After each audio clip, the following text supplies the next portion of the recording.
Hey folks, welcome. Thank you as ever for tuning in. I think we have a really, really good episode for you today, a really special interview with a special person. So I would urge you to keep listening. Jackie McCarthy O'Brien has written a book, We Made It Kid, Living Life in Full Colour, and it's a very surprising book. If you don't know much about Jackie's life, and I didn't, then this book will take you on a journey you weren't fully anticipating, and you can tell she has put her heart and soul into it. So like with Jackie, the bare details, if you don't know much about her, she was raised in Limerick in the 60s. She, as a 12-year-old, I mean, if you're looking for the sporting aspect, we are a sports podcast. As a 12-year-old, the very first League of Ireland season for women was in 1973, and Jackie played with the Limerick ladies, and she was 12, and they won the league that year. So that was the start of her sporting prowess on the soccer field, football field. And then late 80s and 90s, she played for the Republic of Ireland, and that ended in very acrimonious circumstances, as we'll get into. And then, I guess remarkably, she took up rugby, and at the age of 33, made her debut for the Irish national side in 1994. And she played at the 1998 World Cup, and she scored a try at the World Cup. And I guess has Republic of Ireland and Irish Rugby International to her name, which is extraordinary. And yet in many ways it's not the most extraordinary thing about her life, and almost far from it, which is, well, it says a lot. We won't get into all the sport until a while into it, as you'll hear. She's just left the studio, I should say, so this is just to tee up the interview. I guess the thing to say about Jackie is she could have ended up a very angry, twisted, bitter person, and she absolutely hasn't, as you'll hear. There's a kind of remarkable resilience here, remarkable story here, and so it was our pleasure to record it and bring it to you. So yeah, sit back. There are some heavy themes, be warned, just to make you aware that there are some heavy themes, but like I said, you're going to hear a very special person, I think, recounting on a life which tells you a lot about her and a lot about Ireland, and yeah, more besides. So without further ado, here she was in studio just a short while ago, Jackie McCarthy O'Brien. Jackie McCarthy O'Brien, we made it, kid. We did. You're very welcome. Thank you, Joe. Pleasure to be here. You've put a lot into this book. Oh, my heart and soul is in it. You know, it's, I know there's a cliche that people go, oh, if it resonates with one person, but for me, that book was written foremost for me. Just to be able to look back on the journey, to put things to bed, to finally have my story on paper and go, you know, here's to the next chapter. Just to let it go and heal. Yeah. Because what I knew about you before reading the book was that you'd played for the Republic of Ireland and the rugby team, and not much else. Mm. And about 15 pages in the office the other day, I had to stand up and go for a walk. Right. I was like, oh, this is not your typical story. No, I was adamant that it wouldn't be an industrial school book, a Black and Irish book, an LGBTQ plus book, or a sports book for that matter. Because now at the age of 64, it's a life story. And it's a little bit of a history of Ireland as well, what it was like to grow up in the 60s as a child of colour, you know, and how you keep getting up from the knocks. I'd like to think it's a book about resilience. For a lot of people, there's a little bits that resonate with them. I don't think my story is any different from anybody. Maybe there's more facets to it. But, you know, the feedback I get from it is, oh my God, you have that perfectly because I went through this part or this part. So it seems to resonate with a lot of people. But the book for me was a healing journey. Was it? Yeah, definitely. Can I hog this conversation for a second and almost just get people up to speed? Yeah. So you were born in 1961 in Birmingham at the Queen Elizabeth Hospital, Caesarean, in Breach. Yes. Your mother, Precious, from Limerick, and Jamaican father. The full story of their relationship comes later in life, but suffice to say she's on her own and she's stuck in Birmingham. And after trying a few different avenues, she says, "Do you know what? I'm going to go home. I'm going to go back to Limerick." And she writes a letter to her father, your grandfather, and spells it out and says, "This is what's happened. I'm a child of colour. I'm on my own. I'm getting the boat home. If you're there to meet me, great. If you're not, I'll go back to the UK. And then at Colbert Station, he's there. And he's proud as punch, walking through the streets of Limerick. And I thought, oh, this is beautiful. And it was beautiful. And then 2 months later, in November, winter's evening, there's a knock on the door. And your mother opens the door, and on the doorstep is a priest, 2 nuns, and 2 Gardaí. And behind them, there's an ambulance with the engine humming. And you say quietly and calmly, they asked her to hand the baby over to them. They had secured a court order to take me to an orphanage for adoption. And you mentioned the papers they have on them, and you still have them. And a Father John Ryan of St. Munchin's Parish has applied for a Section 55 order, and this allowed the state to take children into care. And as you say, this is meant for when parents have died or if a family couldn't provide for a child, but they've come up with this Section 55 order in your case. And on the doorstep, your mother is, I can't imagine, hysterical, protesting. She's not an orphan. Yeah. We've a family. We're fine. And you say in the book that church-state axis, an unmarried woman would not be allowed to walk the streets of Limerick with their illegitimate child, especially a child of colour. And, a chilling scene, which I've thought about a lot in the last few days. You say years later, a good friend of Mam's told me that she ran after the ambulance screaming in her bare feet. Yeah. That was a moment that, as I said, about 3 years ago, I ended up being a painter and decorator, and an old family friend, and we're chatting over a cup of tea, and she says to me, you know, your mum never wanted you in that place. And I'm like, yeah, because, I thought about it because Mum never spoke about it to me, and I wondered, was she not able to manage and put me in there? Because some parents did put their children in there through one circumstance or another. But she was like, no, with your mum, she ran after that ambulance and she never, ever wanted you there. And I remember thinking that makes so much sense, because Mum on occasion would catch my face in it with her hands and go, I've always loved you. No matter what, I fought tooth and nail for you. And listening to that story into my 50s and odd, I had a moment where, for me, it came back to think of my mum running barefoot after an ambulance. Now that I'm a mother, I couldn't imagine any of my children being taken from me, and what it was like for Mum to come from Birmingham to Limerick thinking I'd be safe, but yet here's the worst possible scenario for her. And it really broke my heart to think of that, because I think for the first time I could visualise that and what it must have been, and I could feel it as a mother.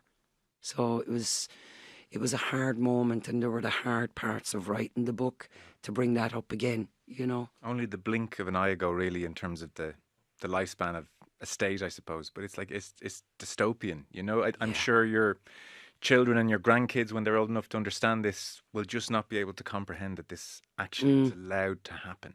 Yeah, I mean, my own children would know the story, but not the extent of it, because it's like everything in good old Ireland. We bury stuff and we lie about certain things to protect the children as we think.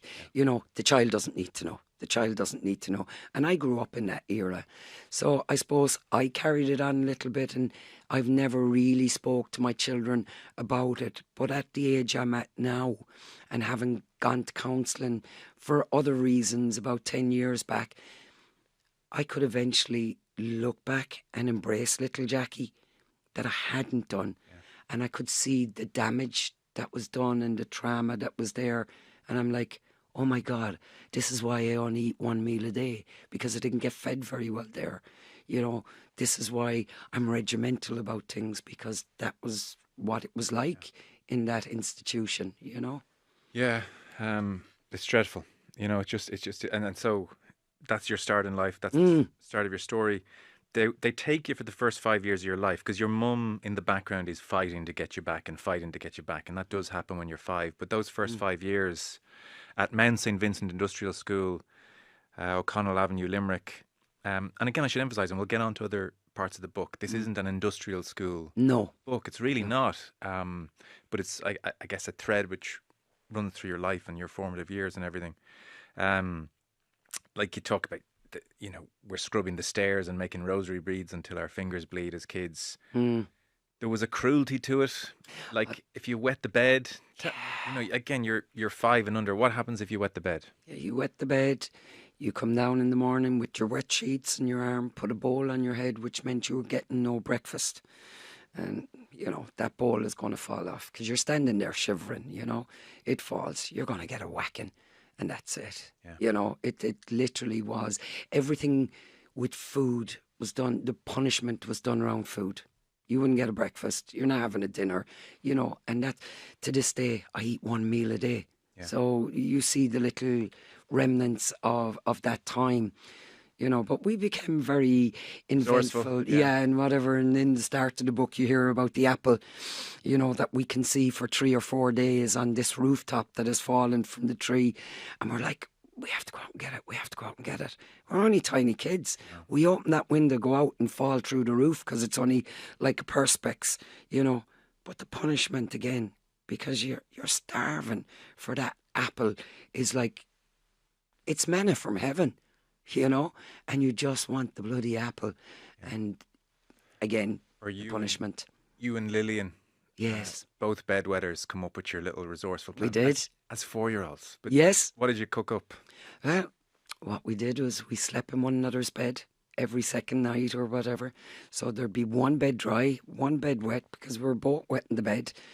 One of us would get a breakfast one morning and the other would get it another morning. Because, let's face it, we wet the bed every day. Yeah. You weren't going to get a breakfast.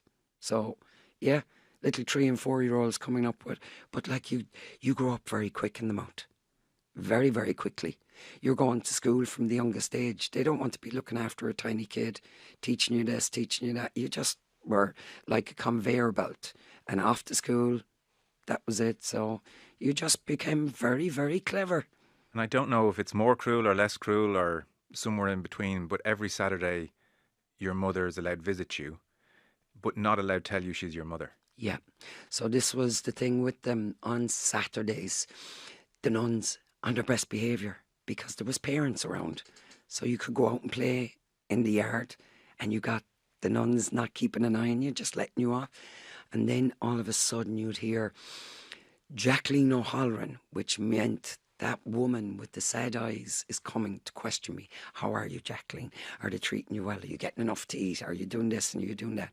And the nuns have warned you, you're not to say anything. So the answers are, yeah. And all you want is that woman to go so you can get back out in the yard. But the thing for Mom, she was told, don't tell her, because it'll make her stay here worse. It'll unsettle her. And all the mothers were told this. And once again, even when I came out, Mom didn't explain. I didn't know who these people were. There was a man, a woman, and a child. Why am I with them? Yeah. Complete strangers. Yeah. It's almost the details are the saddest part. Like you meet someone who years later, your mum, she was a girl in the industrial school, strange to call it a school, and your mum would slip her half a crown and try and look after Jackie. Yeah. It was an amazing moment meeting her. I didn't know her, didn't remember her. And my youngest daughter had started school in the Salesians. This lady comes over and says, Jacqueline O'Halloran. And I'm like, Jacqueline O'Halloran? Because I never went as that name only in the industrial school. When Mom married Dad, even though he was told not to adopt me and give me his good Irish name, but I took on Jackie O'Brien. And like, for to hear Jacqueline O'Halloran was kind of a bit unnerving. But then to hear her say, your mum gave me a half a crown the first week you were placed in there when she came to visit and asked me to look after you. And she told me she had cut every little piece out of the newspapers around my sport. And she said, you're my baby. It was just amazing to embrace her, And I could feel myself getting a bit emotional reading some of that. How are you able to talk about this? I suppose the counselling and having dealt with it revisiting it, sitting down 3 days a week and writing it. There was plenty of tears. There was moments I had to move away from the table, take my Irish wolfhound for a walk and just be with him and you know, settle back down. I think it's so releasing to write it, and you're visiting it, and I think in my mind's eye all the time was just embracing me. Yeah. Just, you know, being able to see the tangled knots in my hair and the Saturdays of having it fine combed and just wanting to embrace me as the younger me, Yeah.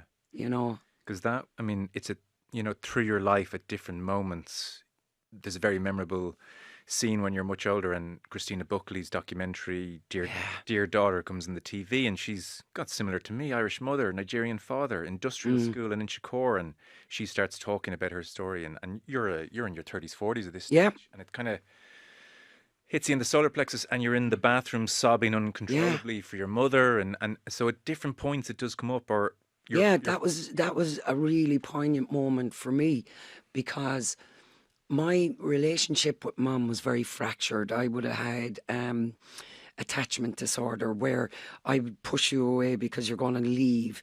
Like, it was different with dad. It was on a different level. But with mum, I had to struggle all the time to feel that safety. You know, not a resentment of her. It just, that bond took so much longer.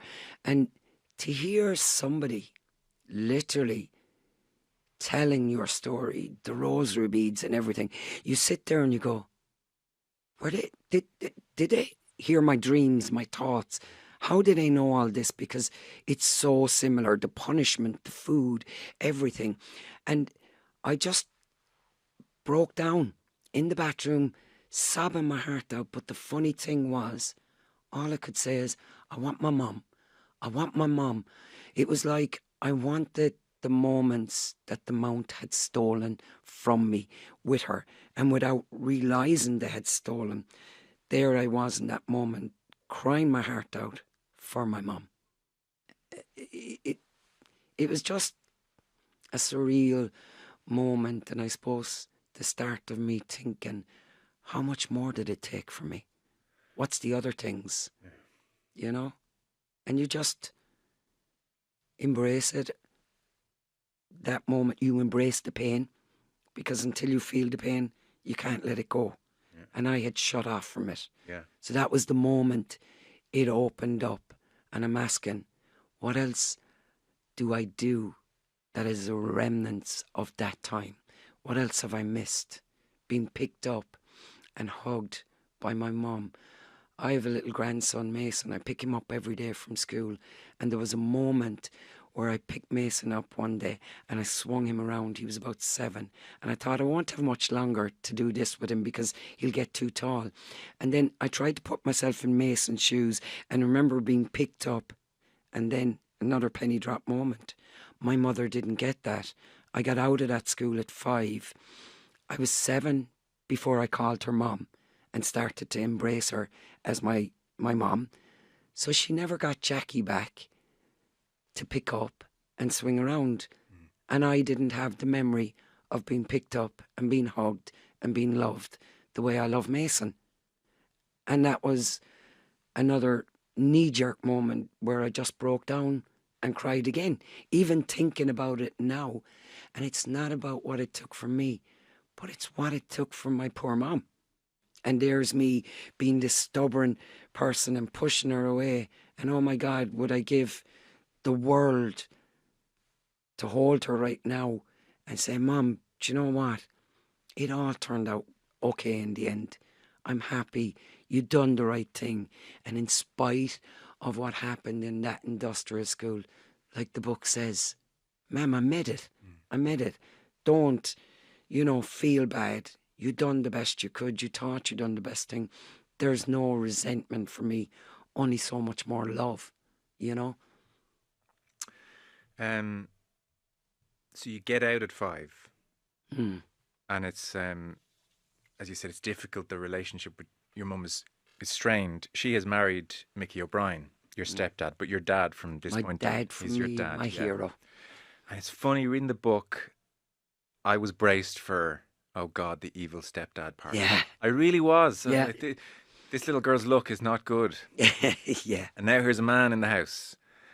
And what unfolds is the most beautiful Isn't it relationship. crazy? Oh, man. It is crazy because he was way ahead of his time.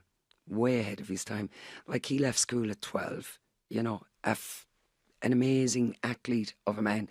I was lucky enough to watch him playing handball. He won 4 All-Irelands, into his 50s, the Masters.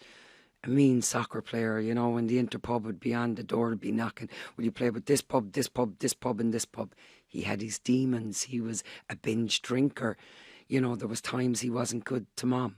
But for me, like, anybody that came to the door, if you mentioned the word black, honest to God, they were panned out in the front garden. There was no way, that's my kid. Don't you dare bring her colour into play. And, like, for a man to take on a child that isn't his is something to be admired. But for a man to take on a child that isn't his, and with my colour, everybody knew he wasn't my dad. But that man was a giant. When it came to me, I was protected by this man, 100%. And I morphed into him. He was a storyteller, and he, you know, he taught me so many moral values of how to be a person that doesn't look up at anybody, look down, keep my eyes level. I'm not above anybody, I'm not below anybody. To be a team player, to look after my teammates, to hold my head high. And, you know, to go out, play for Ireland. Why won't you? You want to do painting and decorating as a woman? Why can't you? Go and do it, Jack. You know, and that's the kind of man he was. And he just embraced me. I went on to foster and adopt my youngest child. And in doing so, I learned how much he loved me, because I love her in the way a mother should love a daughter. And I knew what that felt like. And I got that moment. Dad genuinely loved me. I couldn't have asked for a better dad. Yeah. You know, it was a strange one for your mum going, I'm your mother. Why do we have a strange relationship? And Yeah. you guys are like... And that was it. I think she resented it in one way, you know.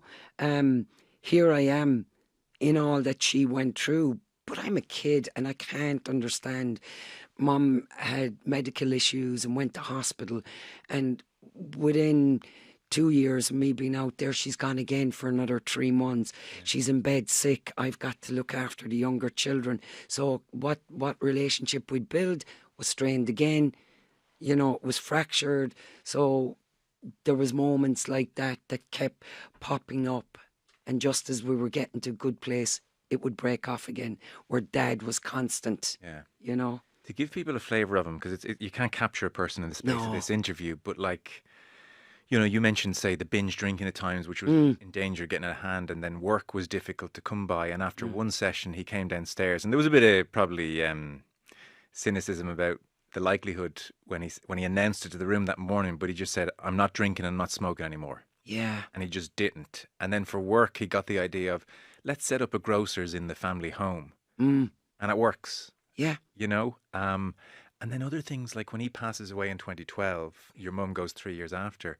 Tell an amazing story that someone kind of revealed, like when your mum lost her second child in birth, because the child wasn't christened, couldn't be buried on It was cemetery. actually her 5th child. It was the last. Excuse me. She sorry. couldn't have any more After that. Yeah. Okay. Couldn't be buried in the cemetery. Yeah. And your dad said, well, absolutely not. And in the middle of the night, climbed the wall, found a suitable spot, buried, you know, his child too. Yes. Devastating. Yeah. But then the amazing thing is, word gets out around the town. Yeah. If this happens to your child and it's not christened and the church won't allow it into consecrated ground, you go to Mickey. Yeah. And he buried children in that graveyard. Yeah. That was the measure of the man. I mean, you know, he looked after so many people. I mean, if you walk into Killeely, where I grew up, mention Mickey O'Brien, and they'll go, what a man. Right. You know, even to his passing, we waked him back in what was the grocery shop. And people came in to tell stories of how they used to have the book. So when you didn't have a lot of money, if you were on the dole or whatever, he would give them the groceries. And then when you got the dole or children's allowance, you came and paid. And when he decided to finish up with the shop, people came to pay their bills. And he went, no, keep it. Right. Buy something for the kids. And, you know, we spend five hours with people coming through the house to tell stories about Dad.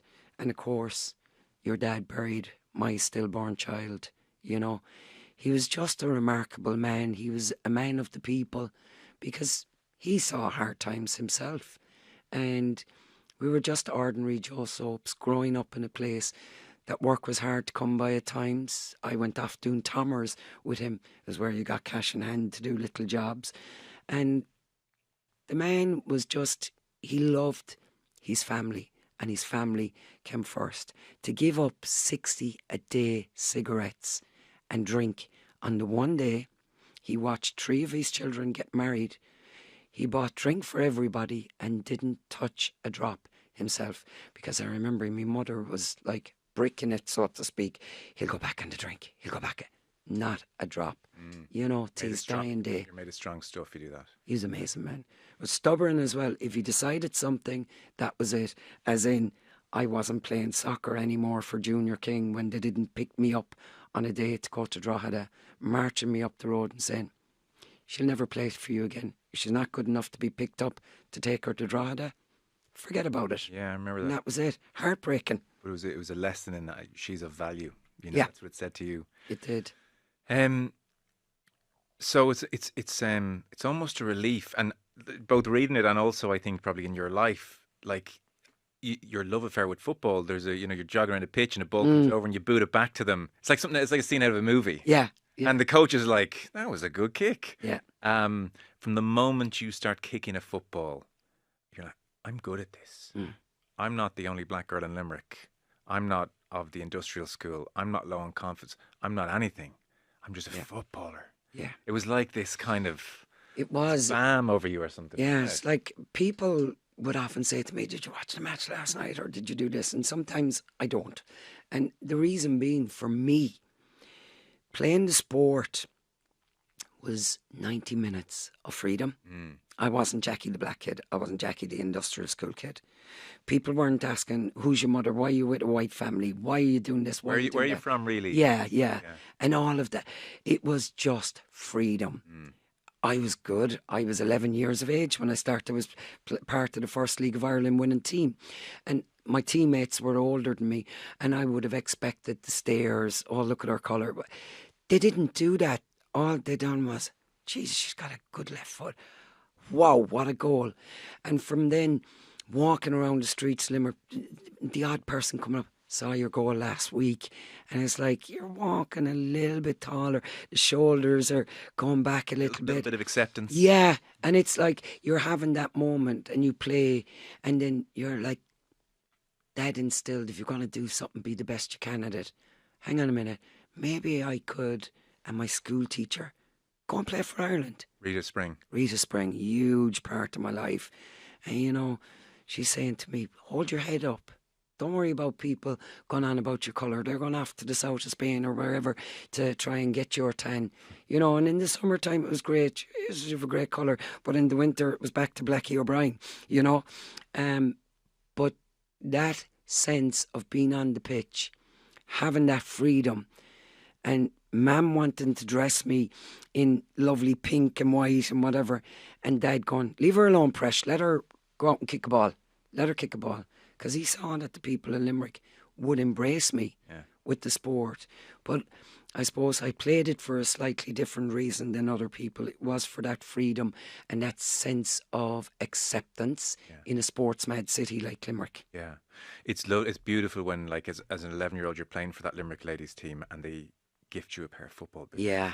They all chipped in. Yeah. It's so generous and thoughtful. And then, you know, wouldn't happen today, but 12 years old, you're part of that senior side that win the First League of Ireland for ladies in 1973. Yeah. You had your Golden Jubilee in 2023 for that team play for Ireland. So, you know, you're lucky as well. You find a really good team and it blossoms from there. They were brilliant and they've become lifelong friends. You know, we went up together to celebrate the 50-year anniversary, which is probably my first time back to watch lady soccer in a long, long time because I turned my back on it completely. But that team are so much a part of my life. It'll never leave me because I was like their little girl, them at 18, me at 11. You know, if you see the photograph of me with the hair tied up in a bun and I'm like way down and they're way above me, and they just embrace me. And I suppose I do in the dedication say thank you to my sports family because they don't know they actually saved my life. Yeah, it comes across in more ways than one, you know. With Ireland, when Linda O'Gorman is the manager, it reads like a lovely time, a family atmosphere. Your children are welcome around the setup. Like, you know, Jackie, don't worry about Samantha and Robert. They can kick balls in the touchline. You're like, well, no coincidence. Samantha goes on to play for Ireland too. Yeah, phenomenal player. Yeah. You know, from 16 right up to seniors. And Robert, Yeah, very good Robert footballer as well. Absolutely, and Rugby, you know, they were... The treatment is what people, I think, will suspect, as in late 80s, 1990s. You pay for your own transport. You pay for your own meals. The kid is the cast off of the men's team. Yeah. No post match meals. All that kind of stuff. So it's dreadful. Yeah. But within that, there's an atmosphere that's good under Linda. It's amazing because we're all in the same boat. I mean, the Dublin girls were lucky. They were all already up there. We had to go up for 8 weekends. You depended on your teammates to put you up. For me, I was after breaking up with my husband. I had 3 young children. Mum and Dad took the youngest. Robert and Samantha would come up with me. Going to Linda, explaining my marriage has broke up. I don't know whether I can continue to come up. Why not? I've young children. I can't get somebody to babysit 3 kids. Bring them with you. Yeah. They'll be fine. You know, making sure Robert and Samantha's fed. Go out in the pitch, you, Jackie. So-and-so will mind the kids and go off. And, you know, friends were just so accommodating. And Linda's attitude was, just because you're a mother doesn't mean that you should forgo your international career. And she was amazing. To this day, when I meet Linda, the hug is in gratitude for me being able to continue my career. And it was a lovely time. And you felt like part of something special. And we had our first big win in Spain. Yeah. And Linda made sure, you know, we were going out for a meal and she was going to pay for it instead of under the stand in Dalymount Park with a bowl of soup and a sandwich. And of course, they frowned on that and didn't like. They found it disrespectful. Like she showed. And my manager was, she showed them up. Yeah. And they got rid of her. And they got rid of her. Isn't it? Yeah, it's like, insane. It beggars belief. Yeah. Like, you get your first European win and then she's gone because she decides to treat us the way we were treated in Spain. We went to the Spanish embassy. We were eating, you know, the best of food. And it was like, wow, this is the Irish team. This is what the guys get. And we're getting this treatment. And Linda wanted to continue that when we came back to Ireland. It was, look, treat them well. Let them have the sense of, you're actually special. The 30 or how many was picked. You're special. You're the best in the country at your position. And I want you to feel that because that breeds confidence. And here it was taken away again. Yeah, I didn't actually know that about Linda till I read the book. She was amazing, you know. And it's like those moments put into perspective of what came next, as in feeling the sense of, I don't want to bring my children up here. So Mick Cook comes in as manager. Now, Mick Cook was mentioned in the Sunday Independent RTE investigation a couple of years ago and has denied the allegations, I should say.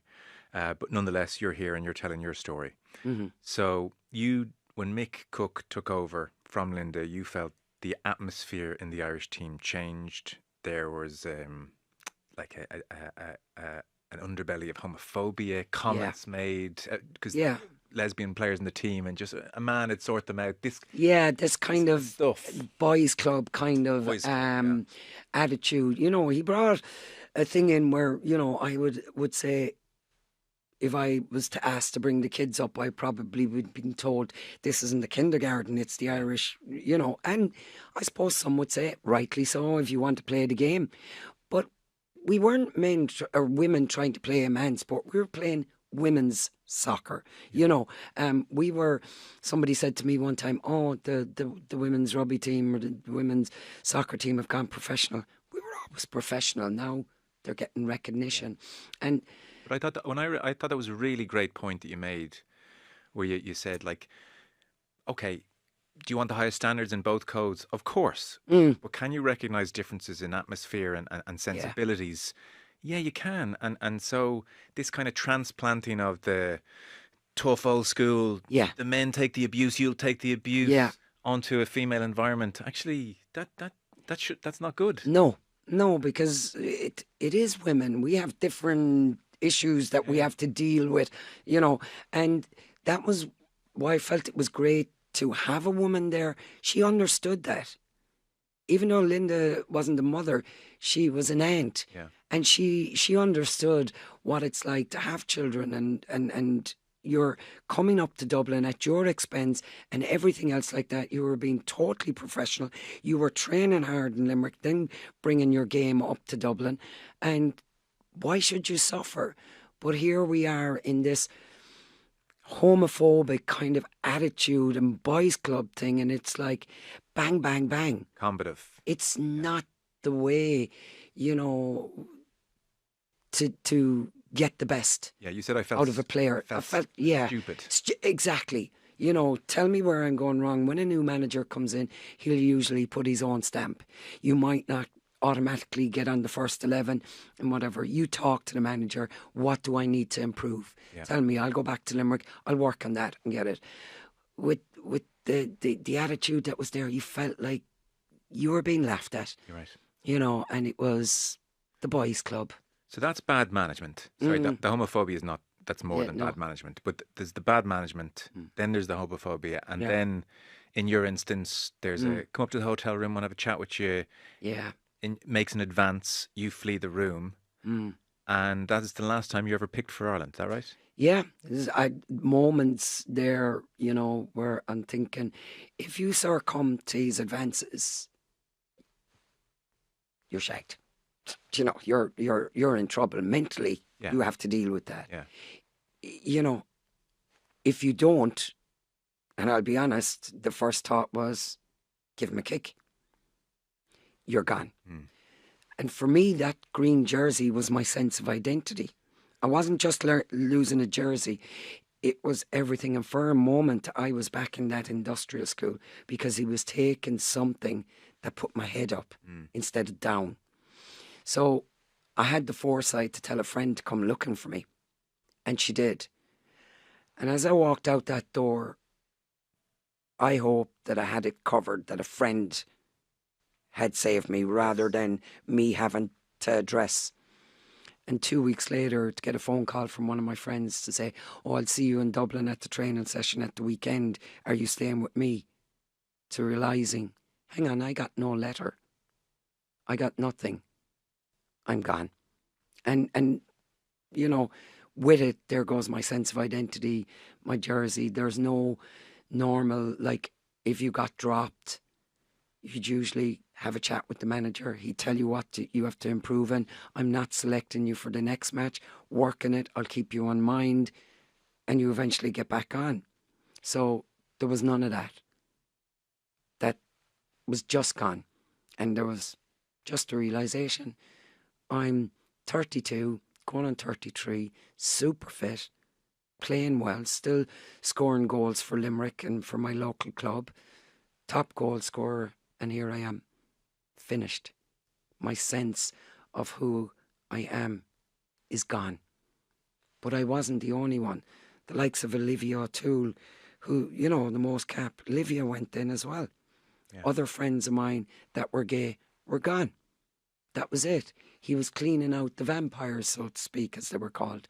And our careers were just gone. I didn't know what to do. I didn't know how to come to terms with losing that jersey. That was it. Gone. So it was a devastating moment. Not even so much the action of what the advance, it was what followed afterwards to lose that. So, and I think as well at the time I had come out and I was openly gay, my marriage had been gone by the wayside. To think that somebody could make an advance, a man to make an advance at any woman who is openly gay, is like a double slap. So it was total disregard for my sexuality now as well. But you know what? Again, I didn't tell anybody because I thought I was the only one. Even though there was rumours flying. You keep it quiet. There was nobody to go to. Who do I talk to? Because I come to somebody and go, I've been dropped because of X, Y, and Z. Maybe you weren't playing good enough. Yeah. What age are you? Yeah. Yeah, you're on the way out. But like Olivia, who went on to score so many more goals, lost 3 years of her career, Yeah. you know, and came back bigger, stronger, you know. With me, I went on to play another 7 years of rugby internationally, European Cup, World Cup, captained Irish A, 2 All-Ireland League medals. Does that sound somebody that wasn't fit enough, or, you know, albeit a different code, but the argument kind of goes out the window a little bit when you go on to do something like that in spite of what has happened.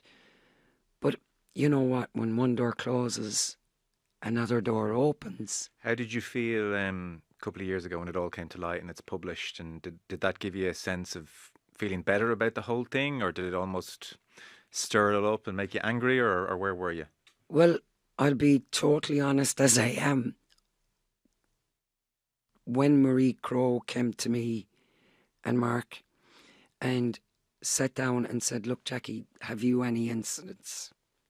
And, you know, and I was like, you know what, I've dealt with that. It's gone. It's in the past. I don't really want to revisit that. I've moved on in spite of it, you know. And there was something in passing that Marie said to me, and she said, you do realise there was other people involved. They're still coaching, or an agent, and they're coaching women's sport. Now, as a mother, that kicked in. I made sure when my daughter went up to 16s, 17s, 18s, 19s, seniors, and she was chaperoned, I made those phone calls. I made sure she didn't go when that person was there, because she was my priority.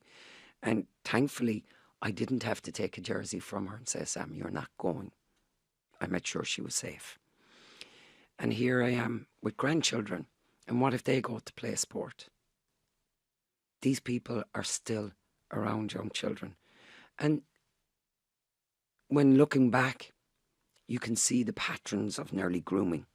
And the apple is the green jersey. It's the green jersey. You feel stupid. But that moment of knowing this could happen to somebody else, you have a duty of care.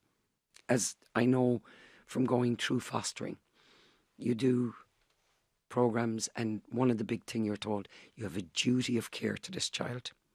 But here I was as a mom with a duty of care to my grandchildren maybe, or to other people's children. And by me not telling my story and finding out that there's a lot worse and a lot more people, I'm not the only one, it has happened to others, is an oh my God moment. You have a duty of care to tell your story. And that's where it was. And I suppose, felt a bit guilty at first, because I was saying, nah, not me. I'm done. I'm dealt with it. But here you are hearing a lot worse. And you're going, oh my God. I mean, I watched The Girls in Green when everybody else watched it. And I cried my heart out for the younger people in that programme. I literally cried my heart out. And I thought of my children or somebody else's child. And I was so glad that I came around and took part in it, because we all had to be strong together as a team, so to speak. And I think it was beautifully put, and it still hits me in my soul, the field of broken dreams. And it really was a field of broken dreams for so many, to take that jersey away from them for whatever reason they wanted the jersey. That's the sad reality of it for so many. Yeah. The rugby experience seemed good. Played in a World Cup, scored a try at a World Cup in '98. And play for the guts of 5 years, it's and you finish your last game, I think, is at Thomond Park for Shannon, where, stone's throw growing up, and always wanted to play there. So kind of remarkable to have both. I can't think many have both. There is a few. My great friend Grania Cross from Limerick, her family is steeped in it. Her mum used to look after the kids when I played rugby, make sure they had their dinners and everything. Grania's ex-international soccer and rugby player as well, and we were lucky enough at the World Cup we got to play in the same team, and it was amazing. We played locally soccer together. There is a few, but I'm the first woman of colour to do both, and I suppose it's only in recent years when I look at the likes of Rashid Akaleki and the men's team having representation of people of colour. My hero was Paul McGrath. Oh my God, I just love to give Paul a hug, and because he got me through. Have you met him? I've met him once years ago at an award ceremony, and somebody took a picture of us together. At the time I didn't have a camera and could never get the picture. He was my hero. He'll never know. For me, he was my representation as a black player, and we had similar stories in a way. But it's like now, for me, the accolades as I got older started to come through. I never thought about that when I was playing. I never thought I'm the first. I wasn't that, away with the world. But now when somebody, first woman of colour to play both, and I'm like, Jackie, you're somebody else's role model of colour coming forward. It's like with Sam, she didn't need to look for somebody else. She had mum done it, and that was it. So it's kind of only when you move on a bit and you start to look back and you go, geez, I done that. Yeah, that's something. The 3 kids, Yeah. cooking the dinner, getting them to school, doing this. But at the time, it's just matter of fact. Yeah, I know that period of your life really is full on, because you're cleaning toilets in a pub and kids and playing for Ireland, and it's like, how am I doing this? Yeah. Like you mentioned skin color a few times. Like that is a huge part of the book right the way through. Like it's fun. It ranges from people almost in a well-meaning, I think, way, going, gosh, she's so exotic. Right the way through to, like, honestly, we can pick 1,000 moments in your life. We can pick when you've just given birth and the nurse says, will you be feeding or bottle? And you say, I'm going to go bottle. And the nurse says, well, I'm surprised someone of your roots and origins would do that. Yeah. And walks out. And you're like, but like, what was it? Did you say Blackie O'Brien earlier? Yeah, the school teacher, the nun in school. That was known as Blackie O'Brien. Another nun. Sorry, you talk a second. The industrial school, you get your first glimpse of it where on a Friday is bath day. Yeah. And the water gets progressively dirtier as each kid goes in, single file, clean, scrubbed. You're last because of your skin colour, says the nun. I'll dirty the water. Yeah. So you have had to develop an unbelievably thick skin. You have had to laugh along to avoid, I don't know, the awkwardness of a social moment turning nasty. You've had to take like constantly trying to adjust to a situation. Yeah. To the point of nearly calling people of colour the N-word, because everybody around me is doing it, and if I don't, I'm ostracising myself. Right. telling the jokes and everything, trying to be part of it. Like, you have the nuns in the industrial school going to school, and the nun with the chalk making the big circle on the board and dotting it in, and then covering over with purple chalk and calling me Blackie O'Brien, and your father will be coming up the Shannon in a banana boat impregnating the women. I haven't even a clue what impregnating means at the time. So it's kind of, my skin colour went before me all the time. So down to the word, as you say, exotic. I hate that word. Yeah, it comes across, because, you know, it sexualised you. And all through my life, that was the thing. People coming up, grabbing your backside, or when my boobs started to grow. It was that way. Grown men.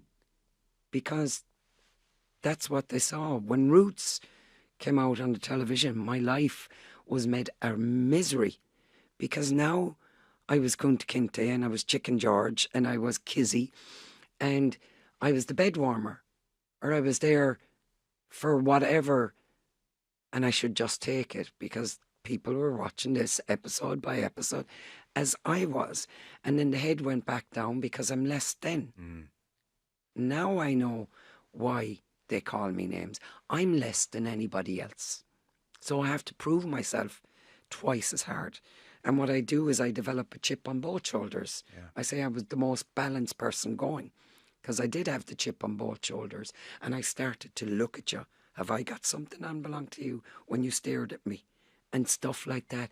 But inside, it wasn't the person that I was. Yes, That's not what I wanted to be. You had to be that more aggressive Yeah. type, but that wasn't you. Lose myself, so to speak. Yeah. You know? I think your dad said at one stage, like, again, you've come home upset because something awful has happened, and he's like, you're going to have to decide if you're going to fight these people your whole life or just get on with your life. Yeah, and that was it. It's not going to change. Yeah, and that was a big moment for me.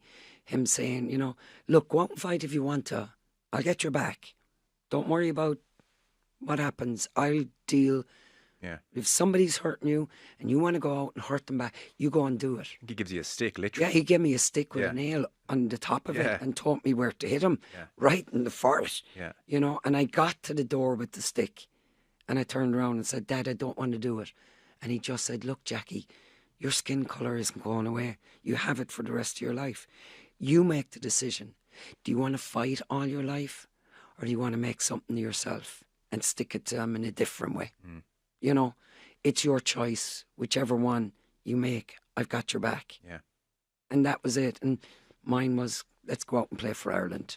And how has it been, say, over the last, I don't know, 20 odd years? 'Cause, like, even in the last couple of years, obviously, skin colour, immigration, it's become like a, you know, I think there's been a retrograde step, obviously, and people are emboldened to say all sorts of things online, and I presume in person as well. Have you noticed a shift, or how has your experience been? Or is it okay in Limerick where everyone knows you and you're kind of embraced? Or where are you on it? Limerick is my safe haven. Right. The people of Limerick have my back. I'm not Jackie in Limerick, I'm our Jackie. Right. Right. Oh, there's our Jackie over there. Yeah. You know, they just have always looked after me. And I'm sad to say, for the first time in my life, I don't feel as safe in my own country as I used to. Like, you can't take me out of Limerick or Ireland. I would wither and die. I'm Irish through and through. And it makes me so sad to see years ago when people would refer to my skin colour, it was true ignorance. They didn't see black people. As I said, I was the Odyssey. Now we know there's no difference between black people and white people and all of that. And to see the rhetoric that's been put out there now around immigration and people of colour, they're all seen as not Irish. You're not Irish. Go back to your own country. And it's like, we live in an Ireland now that's not white anymore. It's a melting pot, and it's great to see.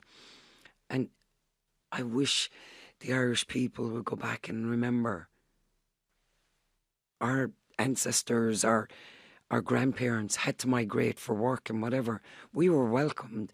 I wear a T-shirt, more dogs, more blacks, more Irish, back to the time in the 60s when the Irish weren't welcomed, or the Jamaicans or the West Indies. And we all stuck together. the black people and the white people of Ireland. And here we are with people coming into our country, into the welcoming Ireland that I tried to promote. And you see what went on even the other night, or the riots. And it makes me sad for my grandchildren coming through, that they're going to see a different Ireland and hear this rhetoric that's being put out there. And I think I've said it before, Imelda May says, you don't get to be Irish and be racist. And we don't, because we've travelled to the four corners of the earth. And what we're best at is the Céad Míle Fáilte, 100,000 welcomes. And that's what I've always loved about my country. Yeah. Another big part of the book of your life is your sexuality, and like, very long story short, it's like teenage years, fall in love with a girl, get married to Tom. You're young. He's, I think, 14 years older. He's 34, 35. You're kind of 20, 21. Have kids young. The marriage breaks down maybe after a decade, not because of your sexuality, just as a marriage can break down. And then you're openly gay, and I've had various relationships, and I've had heartbreaks, and I've had big plans and plans dashed, and you know, it's I think it just reads like, God, life is complicated and messy, and you've had all of that kind of stuff there. How do you reflect on that, coming to terms with your sexuality? Like, at one point you're like, God, do I tell my parents? Will my dad go back in the drink? The sinful Catholic Church influence is all there. All of these kind of things that I suspect a lot of people who've been through it read very familiar to them. But yeah, your thoughts on that? I don't use your journey, but you know. Well, it is. It's a journey. I suppose when I was younger, that time of falling in love with a girl and not knowing what it means, nobody to talk to, and feeling, oh my God, it's bad enough that dad has to walk around with a child of colour and everybody knows I'm not his, and mom going through so much. I can't bring this on him. That's sinful. Remember, I brought up in a Catholic environment for 5 years. I'm going to hell, to a point of wanting to take my life if that's who I'm going to be.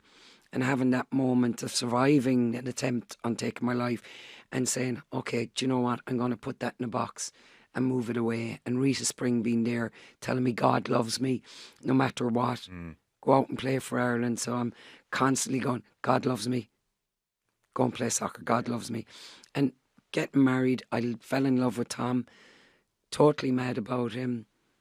The age difference was the thing, and I suppose there was 3 of us in the marriage. His mother was a big influence on him. And then when it broke, Ireland has moved on. I have openly gay friends now. I can see the love that's there between 2 women. It's no different to the love I had with Tom. It's just love. And I had fought all my life about the colour of my skin. I was not going to fight this a second time. My sexuality was not going to come before me. There was no big coming out. I remember Mum, kind of said, Ma'am, I'm gay, and typical Irish mother. That's lovely, that you love your friend as long as you're not sleeping with her. And I'm going, do you know what? There's no point in telling her anything else and busting her bubble, and I just decided if love comes my way again, I'll embrace it. And I did. And the next person was a woman. And we spent 18 years together, and we were the first couple to go on and foster in Limerick. And I went on to adopt that child, and life seemed good. And for once, I was kind of happy, fulfilled in who I was, got what I wanted from the sport, had started a painting and decorating business, and that out of the blue was gone. I was left with a young child, and here I am again, burning a pot of spuds and thinking, you're bloody useless. And I hadn't realised in that 18 years how much of myself I had given up to be with somebody, because I wanted to be loved more than anything. And that was another remnants of the industrial school, not feeling worthy enough, not being loved. So I would stay in a situation longer than I should. And here I was after losing myself. Dad has passed away at this stage. I can envision him looking down at me going, get up off the ground, brush yourself down and get on with it.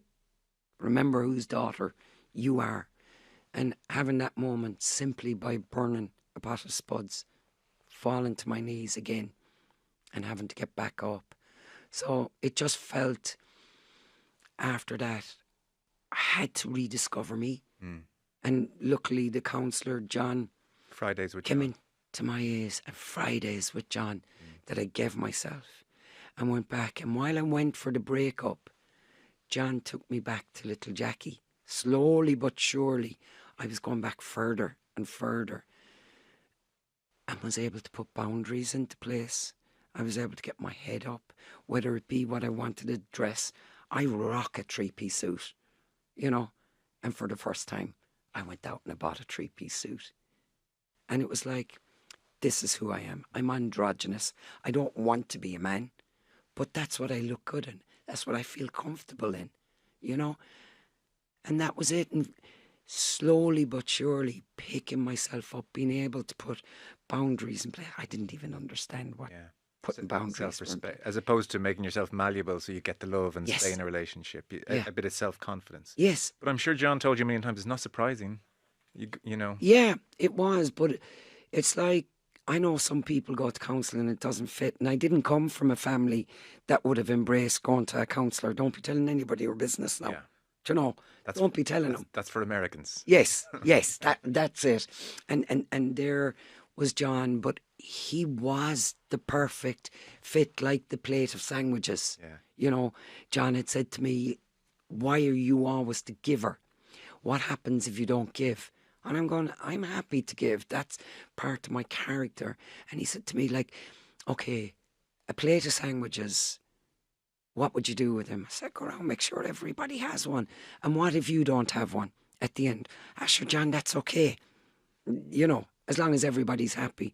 And then that little sentence that he comes up with next, what if you put a sandwich in your mouth first and then go around with the tray of sandwiches? And I'm like, why have I never thought about it that way? What if looking after me first gives me more energy, more, you know, to be able, I don't have to stop being a giver, but I need to look after me, to be a better mother for my children, to be a better person to my friends. If I look after me, what does that look like and what does it feel like? And in looking after me, not to stay in situations that I shouldn't, not to laugh at other people's jokes where they're wrong. And all those moments with John were like life-saving moments. Yeah. To take me to a place where the Claire Byrne show rings. Can you come on? We're talking about racism. What's Claire Byrne ringing me for? You know, oh, you're the sports person and you're the person that made history by being... Oh, actually, I am. And that was a defining moment in me finding my voice, sitting there with the likes of Emer O'Neill and Father Trendy, as I call him, Father Darcy, and there was graduates and the minister was coming on, and 5 minutes before the show started, we were in lockdown, so we had a bit of a social distance, but I was closest to Claire, and I said to Claire, I don't think I should be here. I don't know, because I was in awe of these people. Conor Buckley was there, you know, Christine Buckley's son, the woman that had done Dear Daughter, and I'm looking across, and I'm going, I shouldn't be here. Imposter syndrome was kicking in, and Claire just said to me, you'll be fine. And cameras in too. And I'm like sitting there and I just can hear Dad in my head just going, Jackie, what to tell you? Just always be honest and truthful. You're as important as everybody here in this room. So when I was asked a question, it came from the heart. And I remember I spoke a little bit and they moved on to other people. And I thought I'd sit back now and relax. I'm done. My bit's done. And Claire turned to me for the closing and she said, Jackie, where do you see the future? And it was in that moment that I thought, you know what? Take a deep breath and talk your truth. And I just said to her, Claire, I've never been a slave and you've never done anything to me. That's in the past. And we've got to leave the past where it is. We won't forget it, but we've got to move on as one people. We're not two, we're one. There's only one race, the human race. My mother was the same as my father, two human beings having a child. And we need to move on in that and embrace one another. And as long as there's forums where we're sitting together and talking about it. That went viral. And I remember the next day, my phone hopping like mad. Well done, mostly people in Limerick. But then 2 or 3 days after, you start to see, well, if you don't like Ireland and you're complaining about it, why don't you go back to your own country? And I started to see the comments. And once again, I didn't think, God, this hurts me. I thought about the young children of mixed heritage coming forward, watching this, reading this, my grandchildren. And I thought, Jackie, you got a little platform on TikTok. You need to start using it. You need to talk about what it's like. You need to tell people how we go forward. And I remember going to the Black and Irish Awards last year, and I was on with Beva De Silva before, and I said to him, do you know this is my first time in my life I'm going into a room full of black people, and I have to embrace that side, because I spent so many years telling people how Irish I am that I've forgotten that there's a Jamaican side to me that I have never embraced.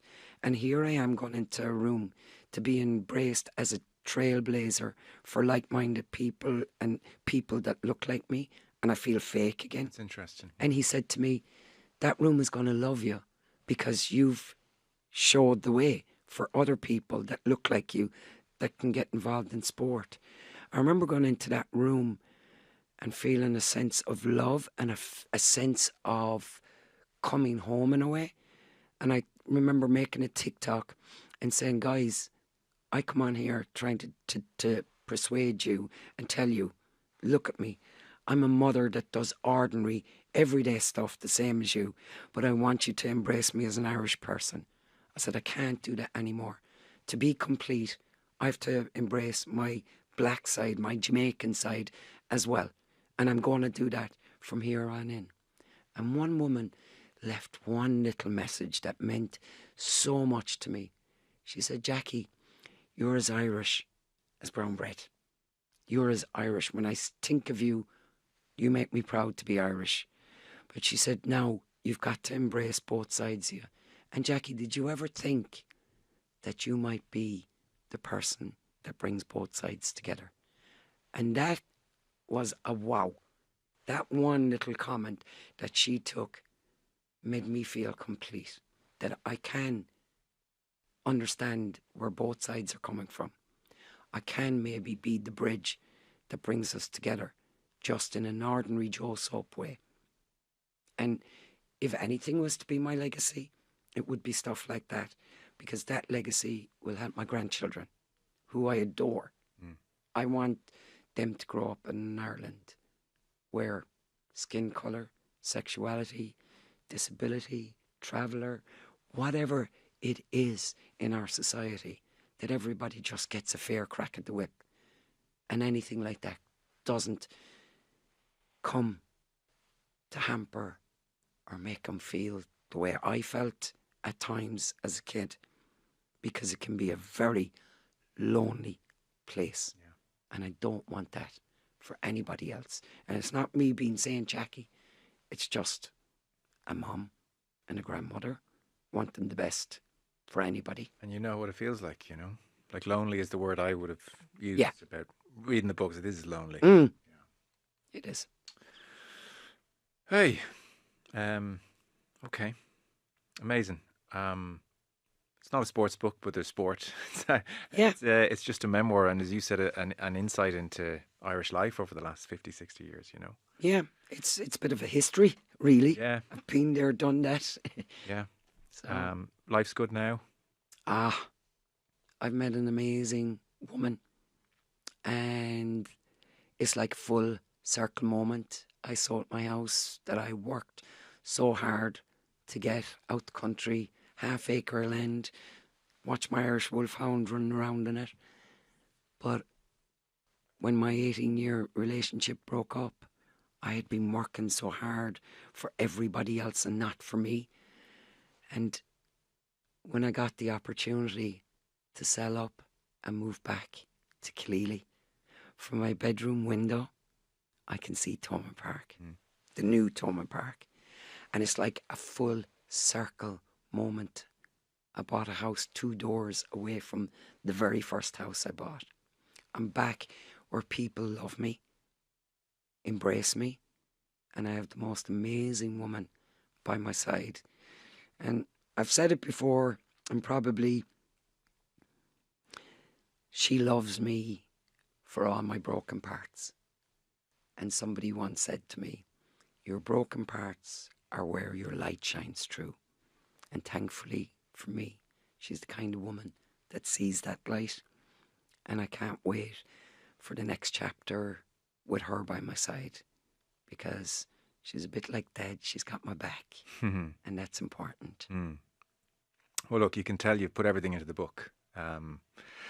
It's called We Made a Kid, Living Life in Full Colour. Jackie McCarthy O'Brien, pleasure to talk to you. I mean, thank you so much, and Likewise. best of luck with things. Thanks, Thank everyone. you. All right, bye-bye.